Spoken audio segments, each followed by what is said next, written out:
laughed at that. She said that I was a little b**************h and she hated me. Her friend then said something about boarding school or military school, but I left so I didn't hear the rest. I was so exhausted from all the crying I did, so I actually slept. I didn't tell my dad, and I don't even know if I should since he probably won't believe me. I really miss my mom. I kinda want to go live with my grandparents, mom's parents, now, but I don't want my dad to think that I'm leaving him. What do I do? Can I even do anything? How do I get my dad to listen to me? Would I be wrong for leaving? Comment. Go to your grandparents, you can't leave someone who has already left. And emotionally that is what he's done. Once you are safely away at your grandparents, if he complains, wants an explanation, or anything at all, just send him a link to this post. It's hard to argue with the written word. If he tells you it's untrue or tries to argue your accounting, tell him you won't talk to him if he's just going to undermine your feelings or insinuate that you're a liar, and that you will not be accused of trying to ruin his happiness, that was an extremely cruel thing for him to say. And you do not deserve his cruelty. So go be happy, Dad, no one's trying to stop you. Then focus on you, kiddo. Get settled with the grandparents, reminisce about your mom. Take the time you need to heal. Ask your grandparents if you can have counseling. You might not feel you need it, but sometimes it's just nice to talk to someone who understands but isn't emotionally biased one way or the other, and it can help you work through your own feelings and give you tools to deal with things like conflict and guilt. Give your dad time to chew over what you told him. I wish I could tell you everything will work out fine, but there's no guarantees in life.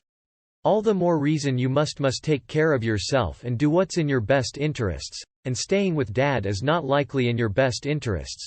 He's putting his relationship ahead of you, so you need to put yourself ahead of his choices.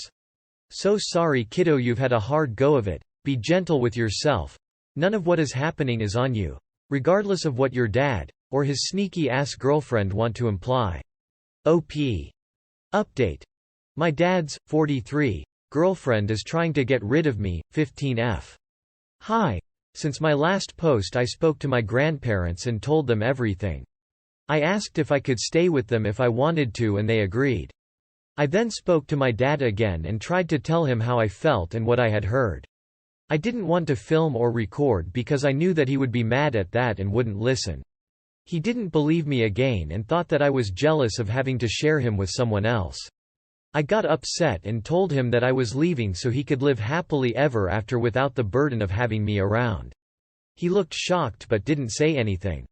I had already packed my bags and had brought some things to my grandparents' house already. My dad didn't speak to me for the rest of the day. My grandfather picked me up and I've been there since. I haven't gone home and I haven't heard from my dad. My grandparents told me that they would handle my dad and that I shouldn't have to be the one doing it. I'm upset that my dad hasn't called or texted me once to see if I'm okay. At the same time I'm feeling so much better being with my grandparents.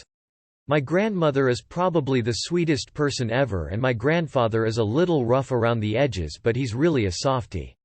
Comment. Just a thought. Get your paperwork since you'll need that soon. Passport. Any degree, literally anything. Birth certificate. ID.